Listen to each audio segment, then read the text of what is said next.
So, a great honour now to introduce Dr. Kate Brady. I met Kate a couple of years ago on the conference circuit, and it was not long after the 2022 disaster. And I remember Kate saying to me, she said, "When you're ready, I'm there for you." So this is one of those moments to bring Kate to the Northern Rivers. Very briefly introduction because I'm aware of time. Kate has had a distinguished career in disaster recovery operations, programming and research. She's the Senior Research Fellow for the UNSW How We Survive initiative, is an Honorary Senior Research Fellow at the University of Melbourne, and is the Technical Advisor to the Australian Red Cross Emergency Services, where she established and led the Disaster Recovery Program for 12 years.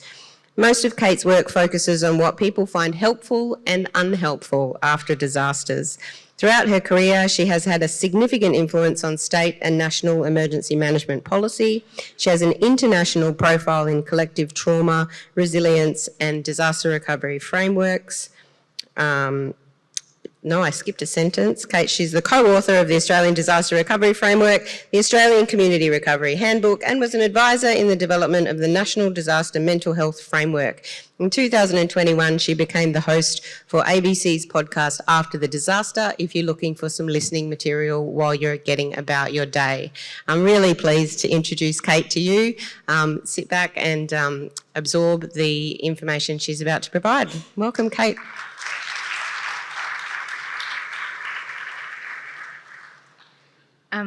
I'm going to start with a really annoying housekeeping question, then that is, can I have a clicker, if that's possible?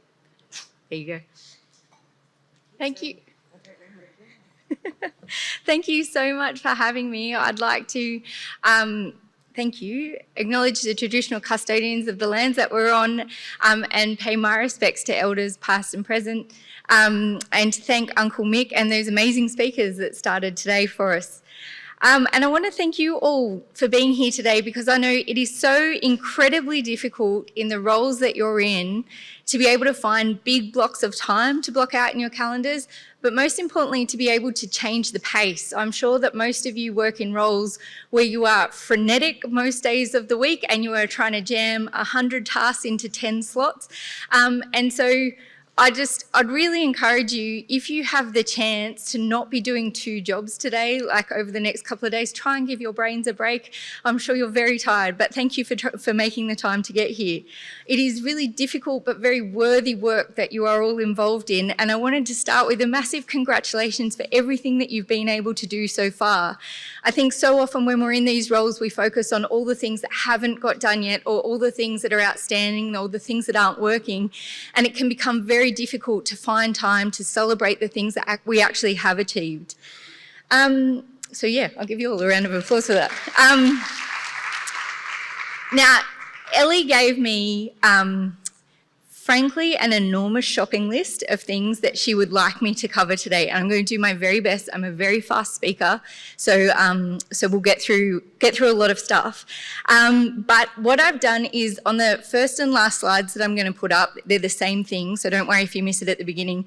I've put a QR code on, and that links to a document that just has like a big shopping list of resources that I'm referring to. So like different studies, different projects, different resources, different training materials and things like that. And that's because basically today we're going to do a bit of a Kentucky tour of stuff that is out there, because there's so much to get through. But basically, I'm going to go through some common things that we see after disasters in sort of around that 2 to 5 year period, that sort of mid-term recovery that sometimes we refer to as short, medium and long term. This is sort of the medium that you're hitting. I'm going to very lightly skate over the top of what some of the research tells us that can help you plan for the next couple of years. What are some things that you can reasonably anticipate that you can start planning for? And some of the things that might be helpful in the roles that you're in. I know that there's a wide variety of roles around in here today, but some of the things that are out there. And at the beginning, I'm going to start with some basics. And I know for some of you, this will be just stuff you know, and just be rolling your eyes and saying, why is she even bothering with this stuff? We've been living this, we know this stuff. But I think it's really important, because for so many people in the roles that are so important in after disasters to serve communities, They don't get any training in recovery. We don't have a standing recovery workforce in Australia. Most people come with these really amazing skills and backgrounds and they get thrown into a disaster context, they hit the ground running, and it is so hard to pull your head up, take a breath and say, what else is out there that I can learn from, or I can draw on, or I can make my life easier. And for some of you, you'll only be hitting that spot around now to be able to say, I'm tired, but I've still got a long way to go. So how am I going to do this? Like, what can I grab onto that's going to help me? So we are going to touch on a couple of basics. So this is the QR code. Don't panic if you don't get this. It'll be there at the end.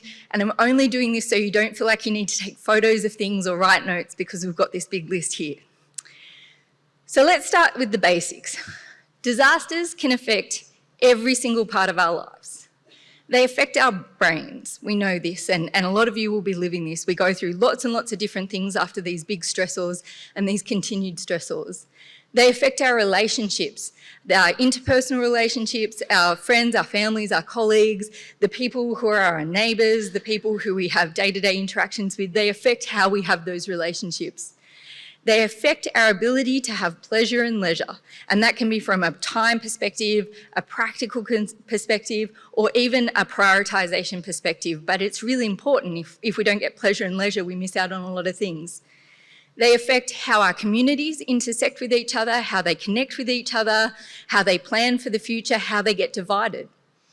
They affect our physical health. So all of the different systems that we have going on in our bodies, disasters affect them, and big shocks, big disruptions and continued stress affects them.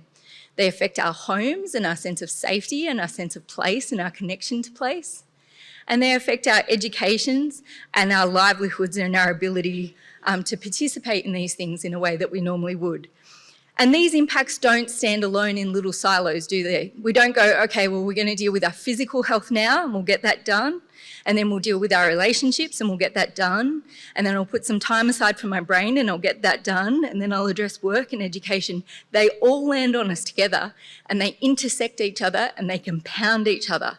So if we're having a problem with our memory or retaining information or being able to grab things as quickly as we used to, that's going to affect our livelihoods. Our livelihoods are going to affect our homes. Our homes are going to affect our relationships.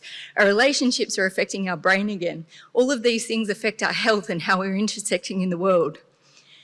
But it doesn't affect us all equally, does it? And it doesn't affect us at the same time, all of these changes.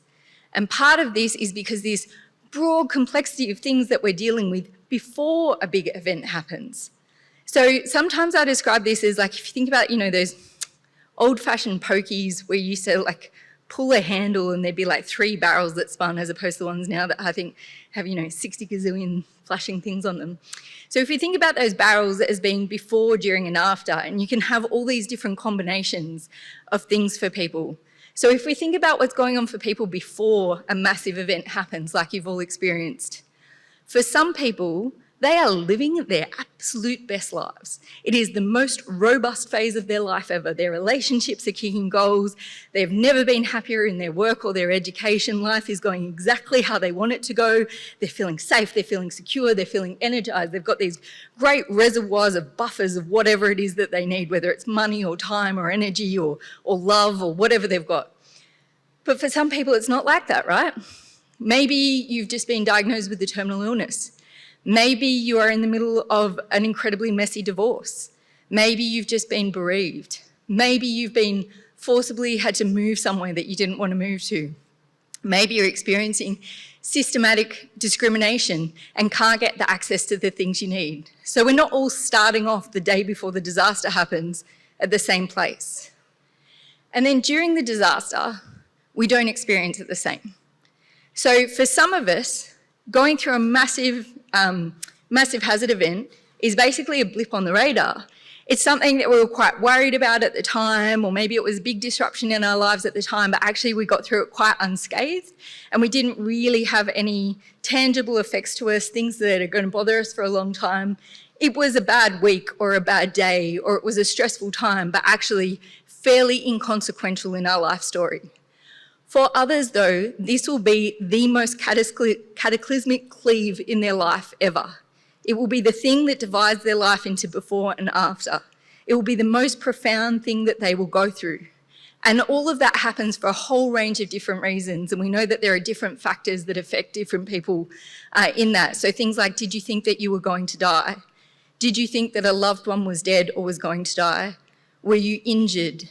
Did you see high amounts of horror type images? Things like that we know are sort of some of the factors here, but there's a whole host of them. And so for some people, this is the dividing line in their life. This is the bifurcation. This is what it was like before, and this is what it was like after. So we're dealing with that whole spectrum for people who it was the blip, it was a bad or annoying week, through to this is the most profound thing that ever happened to me. And then afterwards, that barrel can spin in 100 different ways too, can't it? Afterwards, maybe you got everything that you needed. You got all the help that you needed and it came to you willingly.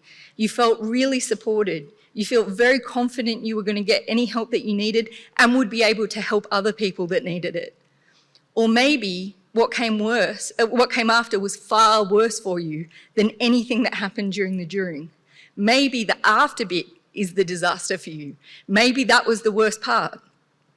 And so when we think about that at a community level, we're talking about people who have all different combinations of those barrels going on. And life doesn't stop there, does it? It doesn't hit pause and go, okay, you've been through something big, we'll give you a break for a little bit so that you can just sort of catch your breath. We still have divorces and job losses and bereavements and illnesses that in lots of cases aren't related to that event or in other cases are amplified by it. We still have other world events that are going on. We still have other things that we need to deal with. It doesn't stop. It's quite relentless at a time that we're feeling quite tired. And so these are all the different things that we're trying to calibrate when we're thinking about recovery. When we're thinking about disaster impacts as well, so often from a systems perspective, we're thinking about what in research we would refer to as a primary stressor. So something that you can draw a straight line to. The flood event happened and the person lost their house because of floodwater. The flood event happened and the person lost their job because the business closed down. So primary stressors are the things that we usually report on after disasters. They're usually reasonably easy by degrees to quantify and to point to, but it's the secondary stresses that are usually the things that become really messy, the things where you can't draw the direct line. The flood happened and my home wasn't affected, but I'm a renter and the rent went up 3 times in my community. So 3 months later, I've lost my home, but I'm not considered to be a disaster-affected person.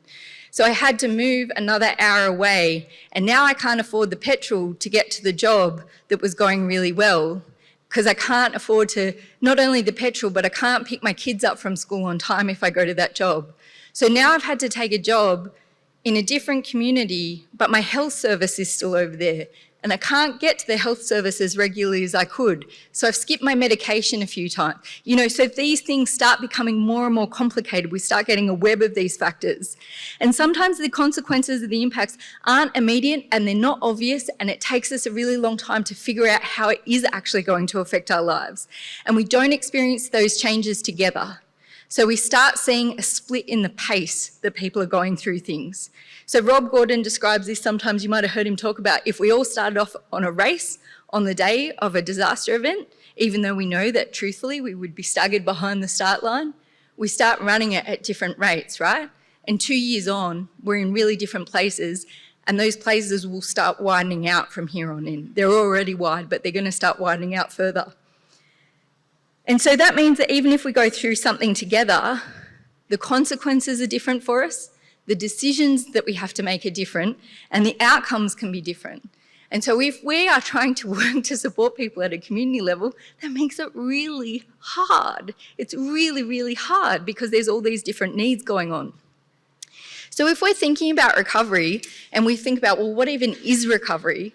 I know that's a really amazing question, but it's actually one that has 3 active definitions going on in Australia. The first is activity. So if you look at official definitions of recovery, this sits in that blue circle, that activity circle. Recovery is the stuff we do. I mean, the full definition is the coordination of XYZ services and support, blah, blah, blah, blah, blah, blah. You'll be able to find it. That yellow one is restoration. This is more UN definitions. This is build back better, but it's all predicated on the idea that things will go back to sort of what they were like. They'll be recognisable in relation to what things were like before. And then the third one is change, and that is the idea that things can never go back to how they were, so there will be a new normal, and that might look completely different from what was happening before, but it will be forward focused. So if we think about these in relation to each other, I personally just park activity to the side. I think it's super important, but I actually think what we're describing here is recovery management, not recovery, not the experience of it. So let's just park it to the side for a moment, say it's important, but it's something different. And so if we're thinking about restoration and change, for individuals and for communities, people move along that spectrum. It's a dynamic spectrum and it's not one directional. So some people will start out after a disaster going, we're definitely going to rebuild here, and we're going to get back to where we were, and our routines are going to get back to normal, and that's how we're going to know we're recovered. And then other people go, I think I want to go back to how things were, or I can't go back to how things were because the change has been so big for me. And people move back and forward in between that, and families move back and forward in between that, and communities move back and forward in between that, but rarely together. So sometimes you'll be working with a family and you'll have one person in the family say, we're definitely rebuilding back on our block and we're building the same house because we used to love that house and we're going to get back in there. We were happy then, we're going to be happy again. And the other person going, I can't do that. I can't live back on this block. I can't stay here. I can't run the risk that this is going to happen again. So even within a family unit, we might see a split. And people change over time. What they thought they were aiming for is going to change over time. And the reason I put this up, even though it's sort of pretty basic, is because I don't think we talk about this enough. When you say recovery, what do you mean? What are you aiming for? As an organisation, what are you trying to support? As a group, what are you trying to support? Where are you trying to get to? Because without defining it or without talking about it, you might be aiming for really different things. And at intervention points, that's really important to know. So how do we know we're recovered, right? It's sort of weird and it's messy because these are really big changes that people are talking about, because they change things around assumptions, values, goals and routines, not just cosmetic things, right? Not just artificial things. Some ways that people have described it to me are, it feels like we're getting back to normal, whatever that is. Not everything is flavoured by the disaster. So I go to the football because I like football, not because it's a community gathering to get together after the flood to make social connections, just because I like the football. You're living a life that you're in control of. So you're making decisions in a way that isn't in relation to a whole bunch of different rules that might have come in place after a disaster. Or it's forward-looking, so not living in relation to what happened before. It's decisions about the future. And these are all quite different definitions and they'll feel different to different people. So let's have a look at what is common to see sort of at that medium-term recovery, some of the things that are real features of that period of time. One is the secondary impacts are getting harder. They're getting more complex usually, and often they are getting more complex just as services are either withdrawing or as other services are reverting to business as usual. So the rules around being able to communicate or share information or work together is stopping, and all of a sudden that burden's being put back onto the individual or the family. Fatigue. I don't need to tell any of you about this, but it is all the fatigue all the time. And this sort of fatigue, people describe this is not, oh, I just need a good sleep or maybe I'll have a weekend off. This is, I am tired in my bones and tired in my soul and I don't know what it feels like not to be tired anymore. It's that sort of dragging, greedy, all-encompassing fatigue that people feel. In terms of calibration, a lot of people are only now just starting to calibrate what these impacts are going to mean for them as consequences. So it's only just happening for a lot of people now, that calibration. In terms of cadence and stages, that's what I was talking about before, as in the spread is going to widen out. You're going to start hearing people, if you're not already, saying, aren't we over this? Why are we still talking about this? I can't believe they're still hanging on about this. And other people saying, oh, it feels like it was just yesterday. Like, how can we be 2 years on? Like, I feel like I've got nowhere. So that's cadence and pace will spread out. It is really common to feel forgotten, to feel really forgotten by people who aren't in this area, aren't in these communities, are in the city or in other places. It is really common. And it is really common to feel a deep and burning sense of outrage or downright confusion when someone says, oh, like from those floods, isn't that done yet? Like, is that still going? Is that still going for you? And either like being like, what do you mean? Or like wanting to wallop someone when they say it. And this restoration versus change, you know, sort of that toggling back and forward between it, well, what are we aiming for? And is that the same as a year ago? And is that going to be the same in a year's time? What is my community aiming for? What is my family aiming for? What am I aiming for? And are they different? How do I reconcile those? So this is something that most of you will have seen. It's from, the easiest place to access this is the Community Recovery Handbook. It is a ridiculously overly simplistic model that is sometimes helpful in sort of describing why things don't feel smooth. And like often we jokingly, but actually it's like this, isn't it? But actually it's really like this, or like just add as many squiggly lines over the top, because when you're dealing with multiple and compounding and cascading disasters, it feels like you're starting again and again and again, and they're overlaying over the top. So at which point in the curve am I starting when I start the next curve? So what I want to do now is like sort of switch pace and start talking about some of the research that's out there and how it might be able to help you. Now, the good thing to know is the research over the last sort of decade in disaster recovery has it's truly exploded. There is more out there in the last 10 years than there was in sort of like the 50 years before that in terms of disaster recovery stuff. And I'm very much only cherry picking a couple of things. I know we have other researchers in the room who are going to be like, my stuff's not in here. I know you've got Bayami talking to you later on today, so I haven't put any of his stuff in here. I know you've got Michelle talking tomorrow. I know you've got people like Beck McNaught in the audience. Like there are loads of really great people who are focusing on recovery and resilience stuff. So I'm really just skating over the top of this. One of the challenges that we have is we have very little long-term recovery data available to us globally. In Australia, we have a couple of studies that have long-term data, and it's good data and it's usable data. But the vast majority of data that we have in disaster recovery comes from the first 12 to 18 months after a disaster, because that's what gets funded. The long-term stuff doesn't get funded. So sometimes we've got to extrapolate, but we're doing the best we can with a couple of really good, robust data sets and then pulling from global experiences. Before I put these up, I just want to say sometimes this can feel like quite negative or quite depressing or quite overwhelming. And I don't mean it to be that. What I mean is, isn't it cool that there's stuff that we can anticipate and plan for? Like we've got some information about this, we've got some pointers, we've got some signposts, because previously we didn't have a lot of this stuff to be able to plan, like it was sort of crystal balling. So this is one that comes out of the Beyond Bushfires 10-year report. This is one of the links that is in that thing that the QR code's for. This is research that the University of Melbourne headed up, but lots of different universities were involved in this and lots of different organisations. And it tracked people following the 2009 Victorian bushfires at 3, 5 and 10 years.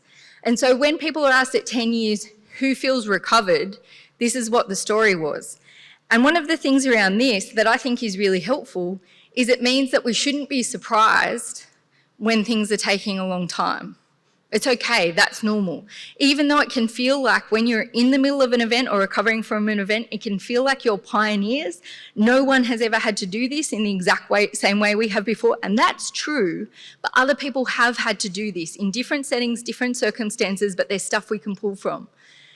So it takes a long time. And people systematically, generally, and we can touch on this if you want to in questions, self-report higher than their communities. And that's a good thing. Like weirdly, that's a good thing. This again is from the Beyond Bushfires 10-year report from the 2009 fires. And this is around clinically significant thresholds of mental health symptoms. So this is not subsyndromal or what you would call adjustment difficulties. And there was actually a paper came out this week about it. It's a beast of a read, but I'm happy to try and summarise it for you. But this is sort of showing us that the averages here are higher than the general population, like significantly higher than the general population some years on. One of the most interesting things that this study was able to show us that we hadn't been able to see globally before is it's not the same people. There is a group of people who at 3, 5 and 10 years were flagging here, but there's also another group of people who are popping up at 5 years that weren't there at 3 years, and another group of people who are popping up at 10 years who weren't there before. This one comes from a different study, again from the University of Melbourne. This is from the Community Recovery Study looking at the 2019-2020 bushfires, but only Victorian population. And a lot of these people had been affected by multiple disasters in a very short period of time. This again is basically just looking at a screening tool that you would be using if you were flagging people who would probably need to be sort of provided more support to figure out if they've got a mental health condition that needs additional support. And we can see here the numbers are still, they're reasonably high, right? So this is helping us plan for this, and this is about 2.5 years after those fires. This is helping us plan for the type of supports that we might need. And we'll go into mental health interventions very, very briefly in a second. This is my colleague Claire Leopold, again from the University of Melbourne. I'm drawing sort of quite heavily from that team. Claire did some amazing work a couple of years ago that was published in 2022. It's freely available. And again, one of the links that I've popped on that list, and this is around multiple disasters. Bizarrely, we don't actually know that much about multiple disasters and how they impact people. Most research, as with most operations and most funding cycles, are set on disasters being a single event. What Claire was able to do was do a review of the literature globally to be able to say, what do we know about the health impacts? The very short version of it is, if you experience multiple disasters, you are at greater risk of having a poor physical health outcome than if you just went through one. And I know every person in this room is looking at me like, duh. Like, duh. Really, researchers, spend your time doing that? What I would say is, this is really significant because there are a lot of people at a policy-making level who say, if you've been through more than one, you should be better at it. You should be more resilient. Ellie knows this, she gets this question a bit. I sometimes feel like a fierce guard dog for her, like in these sort of panels where she's like, but isn't everyone more resilient because they went through more disasters? I don't know, man, if you break your leg in the same spot 10 times, is it stronger? No. You probably know how to get to the physio though. This one is around academic impacts for kids. So globally, the literature on educational outcomes for kids is actually really varied, and a lot of that is to do with intervention points, what intervention points are provided for kids after disasters. So Hurricane Katrina basically knocked us for 6 when we were looking at educational impacts because the interventions were so varied that it was really hard to figure out what was going on. Same with New Zealand. But Lisa Gibbs did some really great work following kids who were in prep or kindy, if you're in New South Wales, when the fires happened when they were in year 1. So following that cohort, looking at educational outcomes and looking over the long term, it declines. Now, again, that could be a really negative thing, or that could be like, awesome, that's something that we've got to have a look at and we've got to be thinking about long term for that. This one, I'm sorry, it's a bit hard to see up there. It's really easy to see on the computer, but the yellow's making it hard. Again, it's on that link that I sent you, but this is around rates of rebuilding after the 2009 fires. When do people start? And I know that the context for rebuilding there is very different to the context for rebuilding here. They had their own challenges, you have your own challenges. But this is to say most people didn't make a decision until year 2. Most people there didn't start until year 2. And the majority of people felt like it was okay to have waited until when they waited, even if they waited a longer time. It just sort of demonstrates that this idea that, you know, when we make a plan straight after a disaster, we're usually looking at an engineering Gantt chart. What is our physical capacity to rebuild in that period of time, as opposed to what are the decision-making processes that people and institutions need to go through to get there? And this is, again, a very brief one, but and it's in that publication, that Beyond Bushfires publication, but basically this is to say people, you know, the $10 million question, should you stay or should you move away? Like, who's better off, the people who decide to stay and rebuild or find a new home, or the people who move away? And the answer is there is no silver bullet.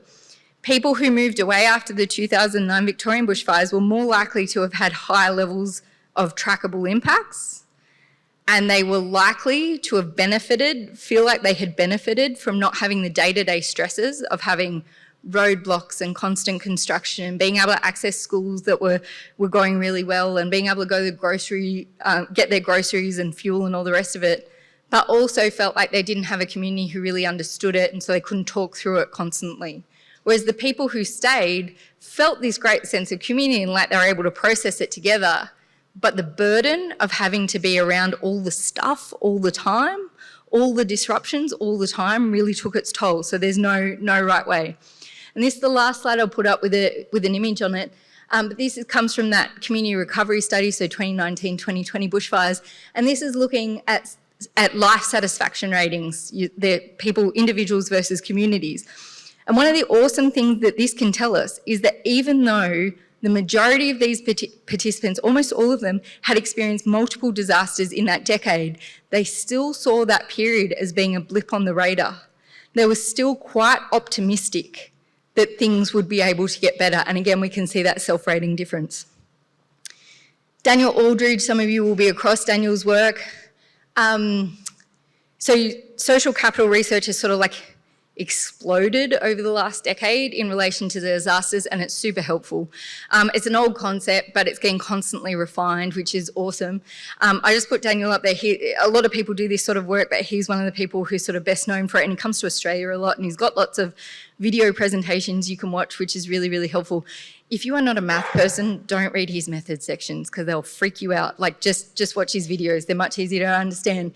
But that idea of high levels of social capital are good predictors of good recovery. Low levels of social capital are good predictors for poor recovery. And that, I think, is really gratifying for people who instinctively understand it's good to bring groups together, it's good to support pre-existing groups, it's good to sort of do stuff together that is fun. Like, it doesn't all have to be about serious governance, but about like people knowing each other. They don't have to be besties, and there's a whole framework for the type of social capital that you can have, but that's important. And the last one that I'm going to put up about research is the mass trauma intervention principles. So this is a guy called Stephen Hobful. He's I want to say psychiatrist, he might be a psychologist, sorry, Stephen Hobful. But he led this really big group of researchers in 2007 to publish what is still considered to be one of the like really, really important bodies of work in understanding how we design interventions, whether they are community level interventions or individual level interventions or anywhere in between after mass trauma events. Look, it's not a short paper. It is actually a very big paper, but it is a really good one that if you can like set yourself maybe over the course of a month just to read like a page a week or something like that, like is probably a good way to do it. These were retested in 2021. They still hold water. But the idea that if we are going to design anything, whether it is a big community gathering where there is an individual intervention, we should be making sure that we are promoting a sense of safety, a sense of calm, a sense of connectedness, a sense of self and collective efficacy, and a sense of hope. And if we do nothing more than that, we're probably doing all right. So I've got 5 minutes to sort of go through things that might help you in your roles and in your work, and then I'm going to open for questions.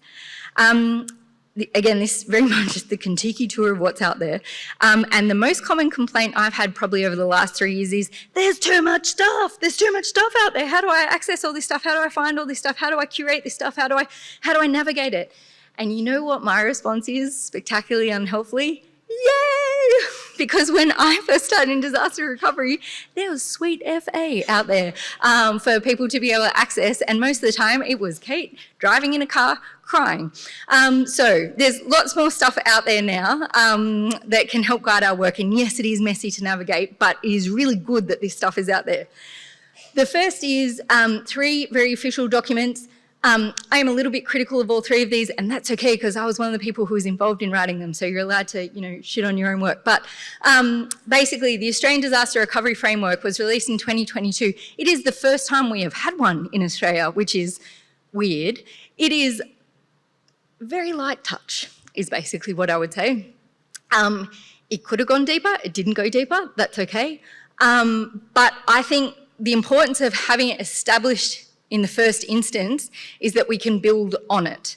And this is the first time we basically had a stock take of saying, around Australia, here's what we agree on from all state and territory and federal jurisdictions. Here's what is out there and here's what we agree on. Here are the rules as we currently have them. Here's the information that we currently have, and we can build on this. The Community Recovery Handbook, I actually adore this document.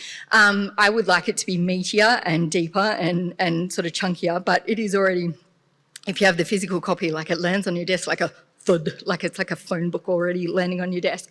And it traverses a lot. So it goes like wide rather than like deep and narrow, but it's pretty good. Like, and it's definitely, if you've got a staff member starting on the first day, you want to like thud that onto their desks. You're probably actually just flicking them the link now, but like it's got good stuff in it, and it's got a lot of what, and it's got a lot of why, and it's got a lot of how in it, so that's helpful. And the National Disaster Mental Health and Wellbeing Framework, again, the first one we've had in Australia. I'm still a little bit sad that it didn't go harder, but it is really good in terms of outlining good policy and good policy guidance for different jurisdictions. The graphics in it are misleading and incorrect.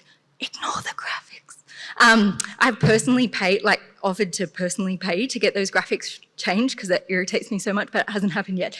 But it draws, the good thing is it draws really heavily on the IASC framework, which is an internationally endorsed framework. It is the first time Australia has fallen in line with the IASC framework. If you're a nerd, you will find that as exciting as I do. It is good. It is really, really good that we are aligned to that. Some other things that are available to help you. I'm happy to talk in more detail about any of these if that's helpful. But some things that are out there to help your teams. And again, we've got links to all of this. These organisations, just as national organisations, or training that is available nationally, all have training available for your people or professional development programs, most of which are free to access. So Australian Red Cross has like a boatload of resources and also a bunch of training, and some of you will be familiar with it. They also have lots and lots of webinar series and things like that that you can access for free. The Australian Institute of Disaster Resilience has loads of recovery-focused webinars as well as resilience and preparedness materials that do deep dives into different topics. The University of Melbourne runs a Foundations in Disaster Recovery short course specifically aimed at practitioners who have absolutely no time to be examined. Phoenix Australia has a disaster mental health hub and also has a whole bunch of free training and paid training available, so they're in the links. The Australian Disaster Recovery Mentors Association is a volunteer-led group that is hosted out of Australian Red Cross. If you would like a mentor in your role, you can basically go online and say, here's what I do, here's what I'm looking for, can you match me up with someone? We can match you up with someone. The Possibility Lab, which some of you are already members of, which is a community of practice for recovery workers and has existed for, I think it's 6 years, but I might be wrong.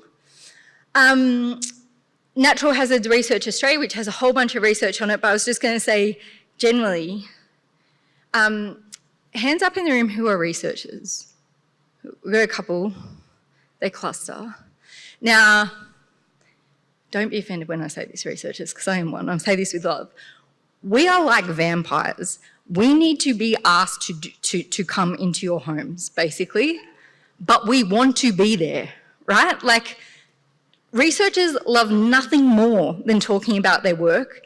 They are driven by a deep, deep, deep sense of my work needs to be meaningful and help the world.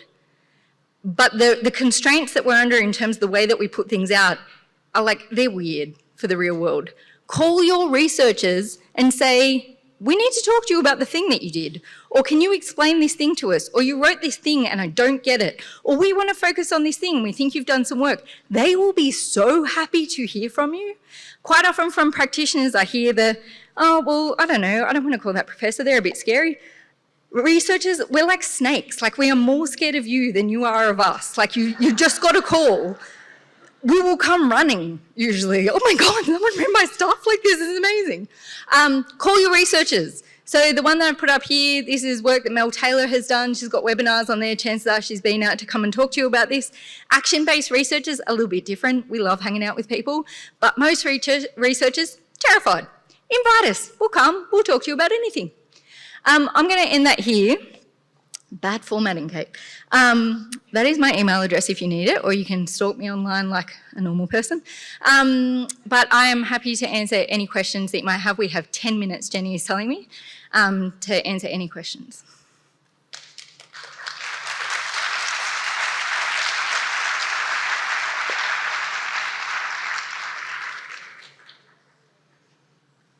Are we going to do that awkward thing where everyone's like, no thanks?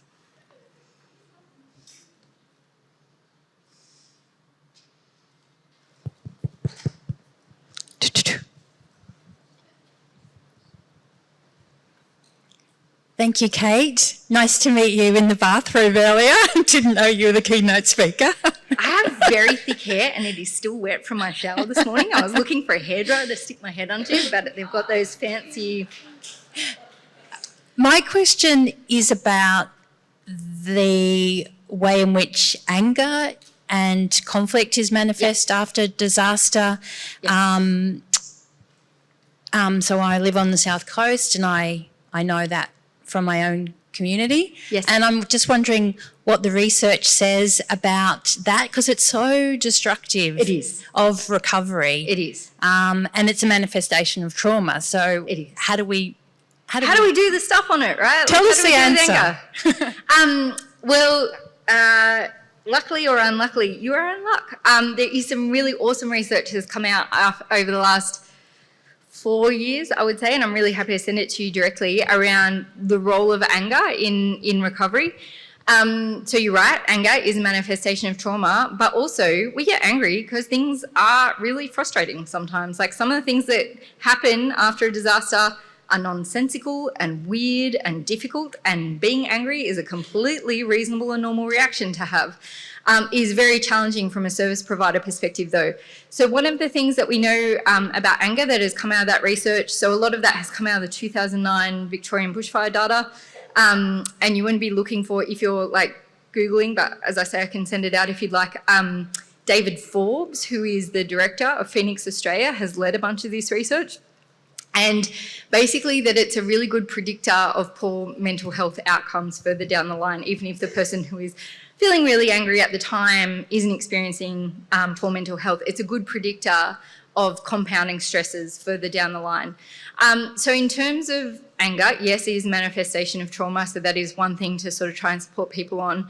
But also that idea of being able to, I suppose, normalise and validate people's experiences of frustrating things is one of the things that can help prevent some anger from forming. If you are someone who feels like I'm shouting into the wind here, this completely stupid thing is being implemented, or this policy that is insane is being implemented, or I'm being asked to register 7,000 times for the exact same thing, or I have to fill in the same form 50 times and I don't have time to do it, it is legitimate to be angry about that. And so a lot of the time when someone is yelling at you, they're trying to get you to say, yeah, man, it's stupid. Like what we're asking you to do is stupid, and we understand it's stupid. And we're doing all these things as best we can to try and prevent how stupid it is. But in the interim, how can we help you get through it in the system that we've currently got? Like, is it that we need to sit down with you and do it? Is it that, how can we help you do it? Because part of that anger is about getting acknowledgement of this is why this is legitimately frustrating. If we just keep putting it out to people as this is the process you need to go through without acknowledging that, then people feel like they need to tell you why it's stupid. I don't know if that helps or not, but I'm really happy to send you through a bunch of the research. There's also a PhD student at the University of Queensland who is also a former Red Cross and an employee at Department of Premier and Cabinet in Tasmania. And I say this because, she knows her stuff and she's got a really well-rounded background. Her name is Danielle O'Hara, and she's currently in her last year looking at conflict, the role of conflict in disasters and about how we can improve that. Dan is one of those people you can call and say, oi, Danielle, can you tell us what you've got right now? Because she will. I was speaking to her yesterday. She's getting really annoyed that I said that. She's trying to focus on her work. Mel Bloor, hello. Kate Brady, superstar. Hi. Hi. I feel like I read your paper last week again. Very good. Thanks. I feel like you're bursting one of my only little optimistic bubbles I have left. Sorry, man. That's all right. I'm up for it. So I just wanted to clarify before I put the pin to that bubble, which is, I use that graph that you said is oversimplistic, but I hold on to that. We grip onto it. And we come in at one stage and we go through the journey, and then at the end... We're at the bottom right now, right? Surely we're at the bottom. We're at the bottom, guys. Don't worry, we're at the bottom. Oh, we weren't at the bottom. We are definitely at the bottom now. Yep. I also have been there clinging. Shona and I call it the trough of despair. Yep. But where I've always got my eye on is the end of the graph where we're a bit higher than where we were when we came in. You know, we're more resilient. You know, we've seen how the end is higher than where we came in. So I'm working on that principle. Yeah. Until you give me the stats that say compounding disasters, and let's just presume that this is our new normal now, show that that's not the case. Mm-hmm. So my bubble is that we can be more resilient. We can turn this into something that's going to make us better eventually. Yep. And now what I'm hearing, or now what I'm thinking is that's a furphy, and it's not going to happen. Let's not go that far. Let's not say it's a furphy. Yeah, that's right. Set me right. Yeah, let's set you wrong. Okay, the first thing to know is Mel knows this. Some of you don't know this. I'm terrible with numbers. Really, you want to be talking to Colin Gallagher about numbers on this stuff. I'm terrible with numbers. I say this because Mel knows Colin. My very irritating academic response to you would be, well, what do you want to measure? Like, do you want to measure how people's mental health is and does that get better? Do you want to measure people's physical health and how that gets better? Do you want to measure how well they cope with the next one? Do you want to measure, is their housing better? Do you want to, and the idea is it's a complicated story, right? There is no reason it can't be better. So don't put the pin in, like hold fire. As Anne Leadbeater would say, put the pin back in the grenade, pop it back in the drawer. You're allowed to use it later, but not right now. There's no reason it can't be, but it sort of speaks to this idea of what are all the things that we know, if we're looking at like what are all those factors that we want to measure, how are we going to support that? So if we're going to say, well, you know what, we just go through disasters now, so I don't know, kids are just going to have to deal with this. We're not going to provide additional educational supports because this is just life now, then we can expect that to be lower. But if we can go, all right, we're going to learn from all the things that all the other disasters around good interventions that support kids, get back on track and fast track them up, we could go higher. If we're going to learn from housing rebuilds that, you know, if you do it really, really, really, really quickly, there's a good chance that you're not going to be happy with it. And we're going to give people time. We're going to make sure that they've got what they need in the interim, and we're going to give good planning support and all the rest of it, whether it's relocating buybacks or planning, like building in the same spot and doing it better. Yeah, there's no reason the curve can't be higher. If we're going to go, people are on their own. Disasters are just a thing now. If they're not insured, it's their problem. It's probably going to be lower. Does that make sense? It's all right, Mel. Put the pin in the drawer. It's going to be okay. Next question. Sorry. Yep. I hope I get this right. I'm a bit nervous, actually. It's sort of a money question. You said you weren't good at money. But is anyone's done any research on how reduction in funding for people that have gone through a disaster, reduction in grants, reduction in assistance financially from the state and federal government is going to have an adverse effect on the long-term finances the government needs to supply for mental health, unemployment, housing. It just makes sense to keep putting money in because at the moment things are getting scaled back for RSS services, for grants, for funding, and it just seems to me that that's going to have a long-term worse effect. The answer is, like, the direct answer to your question is I don't know, but the roundabout answer to your question is there's a couple of things that we know. One is most disasters don't get additional funding. So the disasters that we are talking about in this room are incredibly high-profile events that garner a lot of support, and that comes with its own host of complications, and I'm not saying it's enough support, and I'm not saying it was always the right support, but it comes with support. Most disasters in Australia don't get grants, don't get additional funding, don't get additional people flying in, don't get additional roles. Most disasters in Australia, there's none of that. So we could measure that, right? But most of those communities are experiencing systemic disadvantage ahead of time. So it's sort of hard to unpick it. There is a woman in the US, she's based in the University of Chicago, and she writes a lot of stuff that I just like salivate over. She's a very good researcher. Her name is Junia Howell, Junia, as in a woman's name, not Junior as in a man named after their father. Junia Howell, Howell, and she talks about the equitable distribution of aid after disasters and about basically, surprise, it's not equitable. But she's been able to measure the advantages and disadvantages that go to different groups. And so you could probably use that as a bit of a proxy for like if some groups aren't getting stuff and other groups are getting stuff. Daniel Aldridge has also done some really good stuff around who gets funding allocated to them at a community or a prefecture level, like in Japan. So basically looking at high levels of what he calls vertical or linking social capital. So people with elected officials that are very involved, for example, are more likely to get funds allocated than communities that don't have elected officials involved in advocating for them.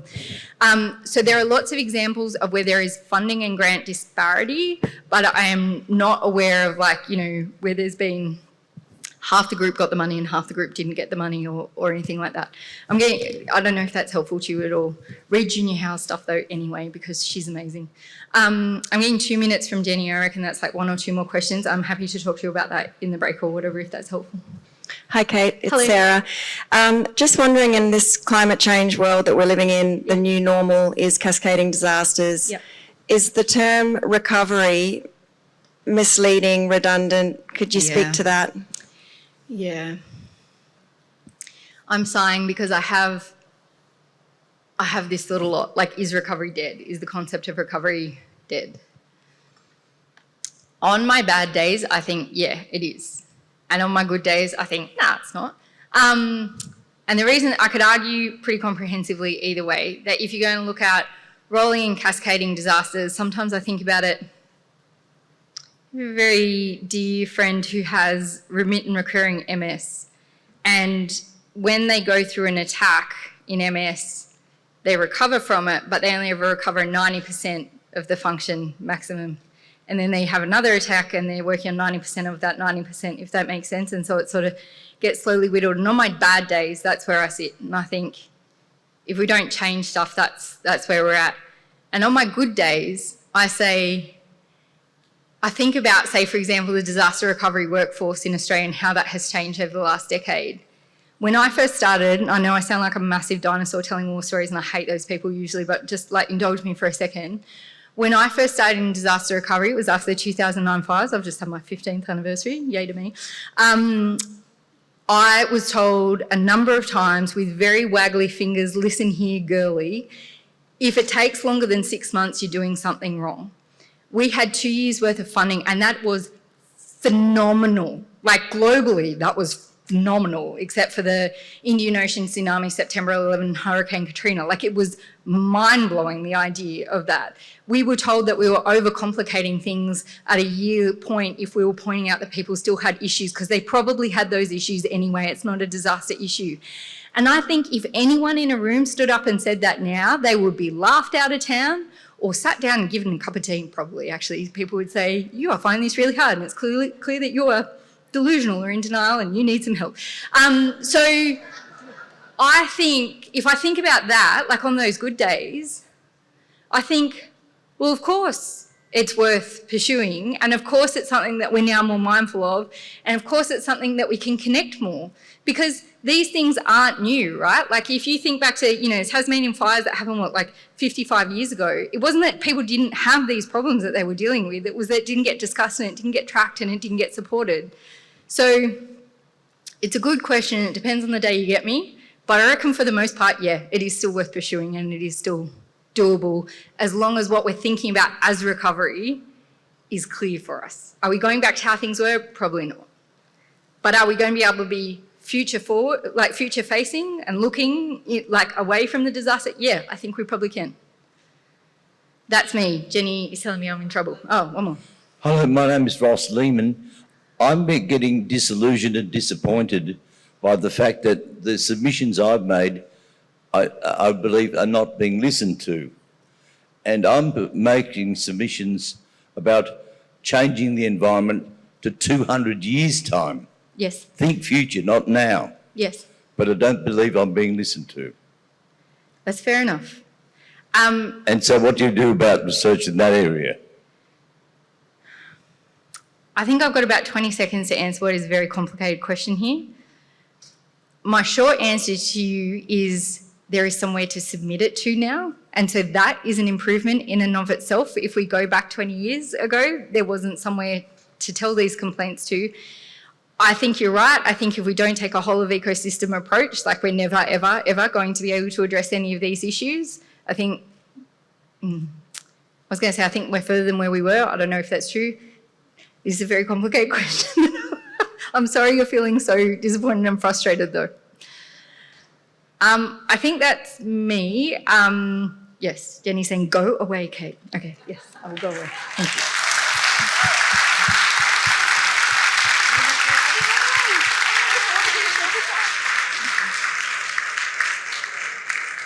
Amazing.